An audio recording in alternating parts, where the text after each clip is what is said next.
Today I want to talk to you about a simple thing, simplicity itself. You see, in economics, one of our guiding principles is Occam's razor.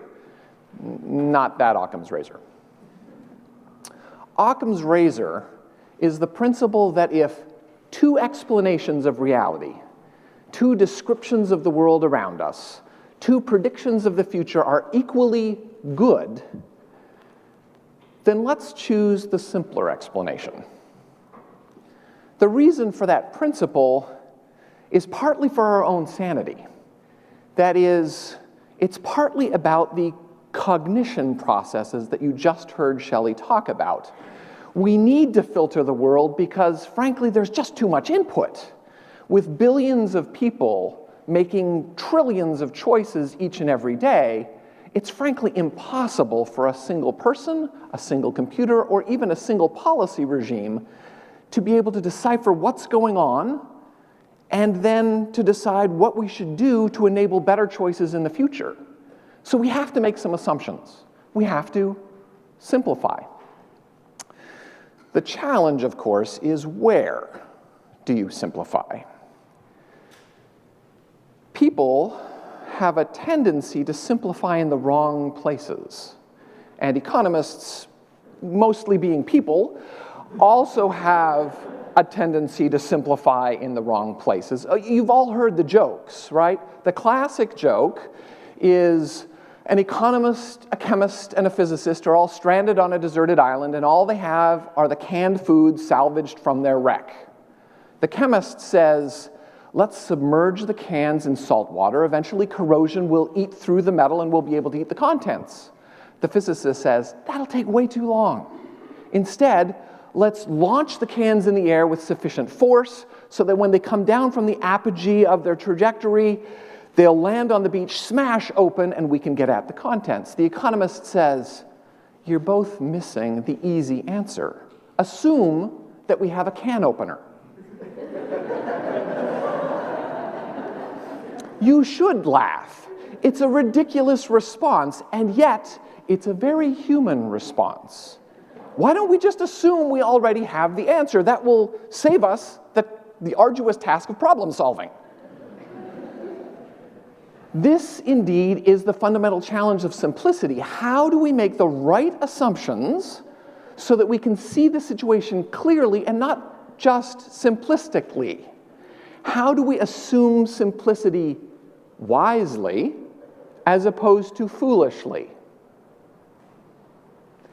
This is exactly the task that faces every innovator, every entrepreneur.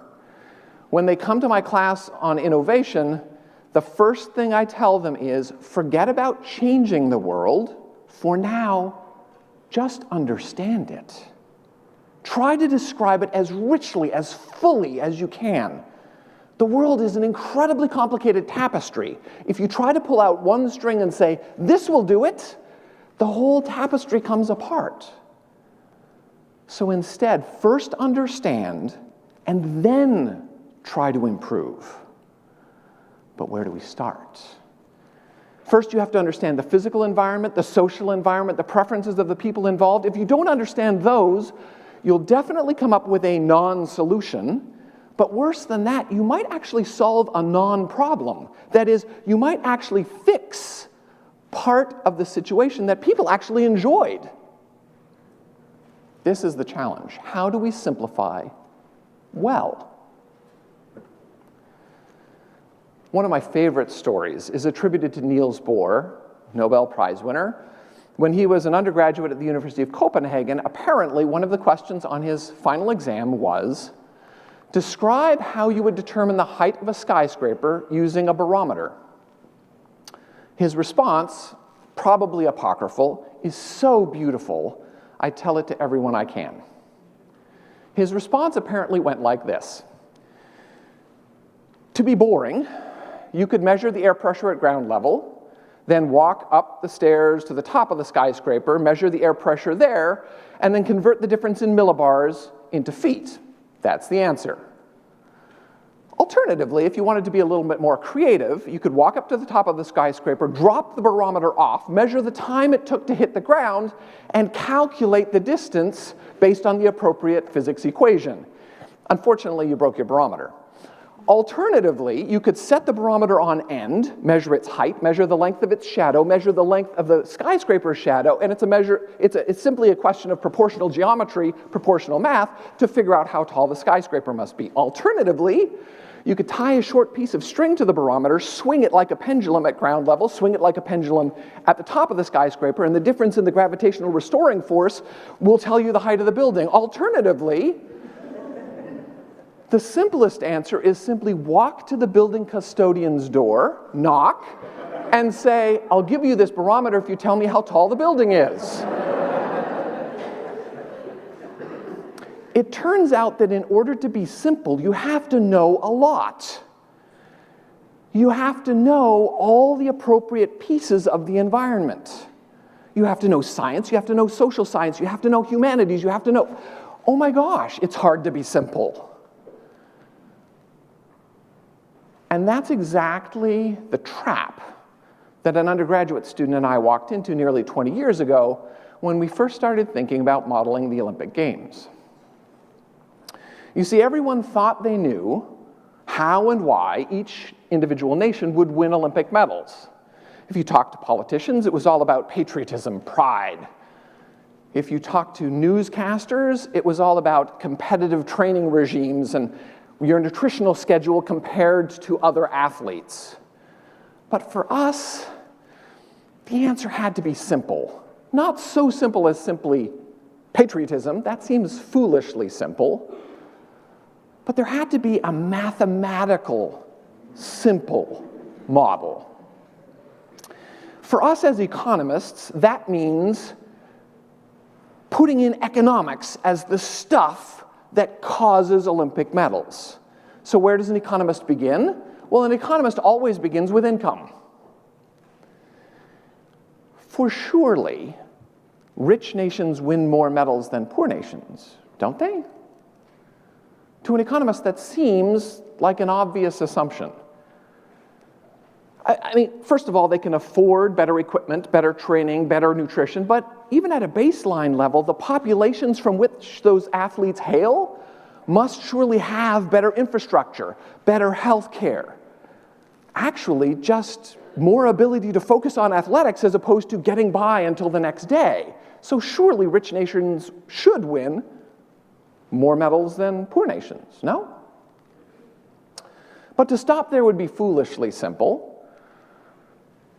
So what else could matter? Well, we hypothesized, let's keep it to a handful.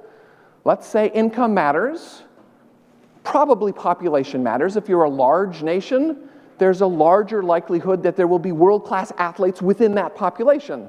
And furthermore, political structure might matter, the ability for your country to marshal resources together for a particular goal. Climate could matter, cold nations versus hot nations, and of course, whether you're hosting the games or not should matter, because the home field advantage is well documented in sport, Olympic or not. Now, the hilarious part is, in economics, in order to write a simple model, it has to look like this. This, believe it or not, is an incredibly simple model. So simple that my co-author, Aifer Ali, and I were deemed kind of professional laughingstocks. How could you even begin to believe that this will do anything? Far too simple. What, are you just assuming we have a can opener? So we took a geeky amount of pleasure spending weeks, months, collecting all the data on all past Olympic Games, trying to test our assertions. How did we do? Well, astonishingly well.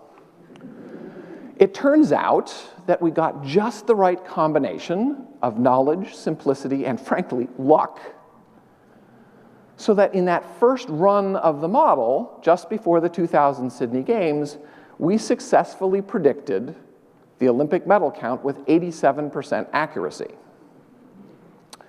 That actually just started the story, because over the succeeding 2 decades, it's gone up to 97%.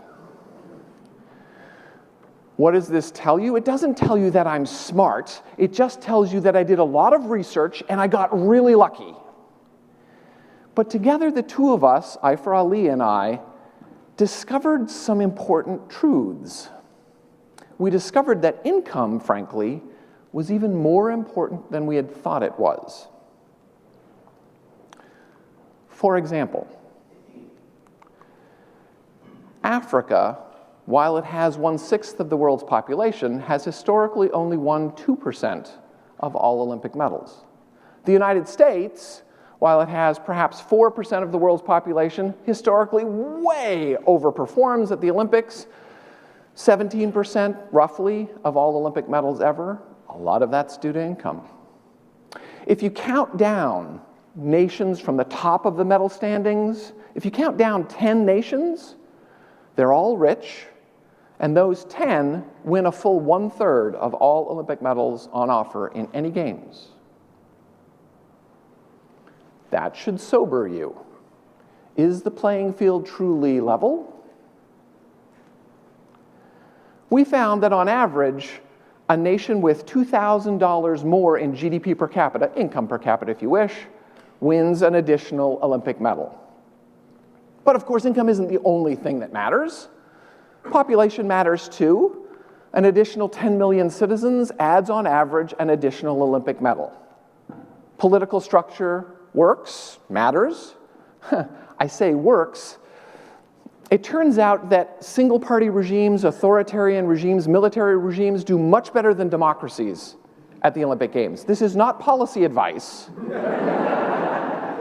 I'm simply saying that it's historically true. And of course, the single most important factor is, are you hosting the Games? The host nation traditionally wins 20 medals more than they would have won were they not hosting the Games. But think about that. How often does a nation from the global south host the Games?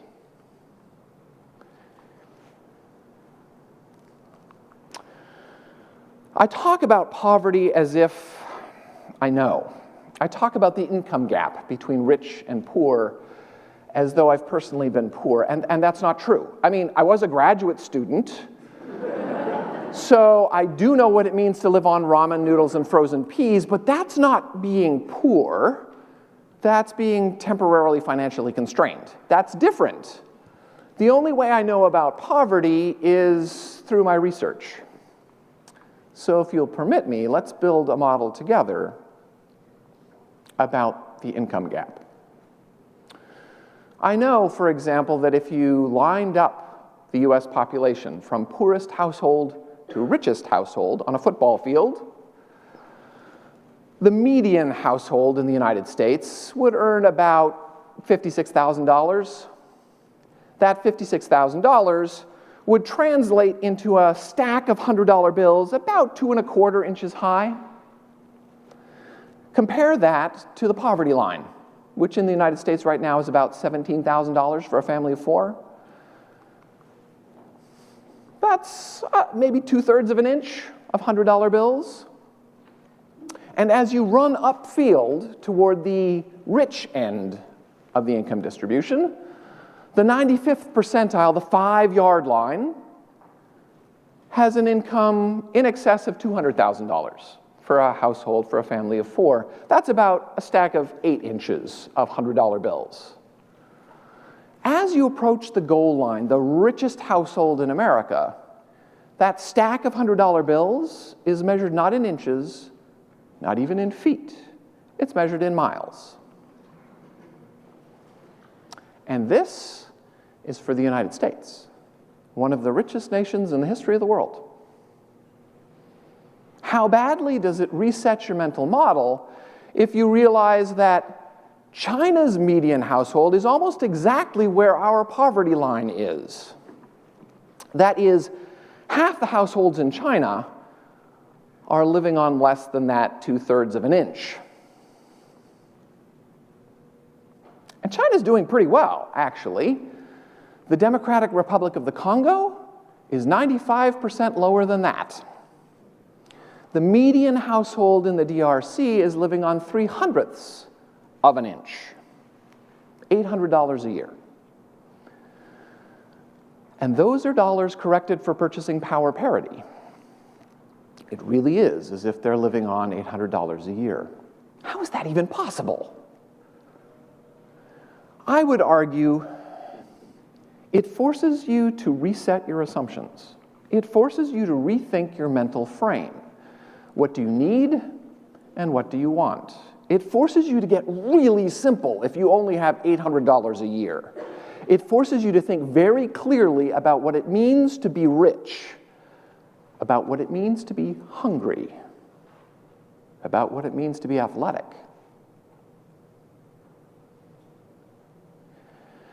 This mind reset, this checking of your internal assumptions, is something I would encourage you to do, not just now, but regularly.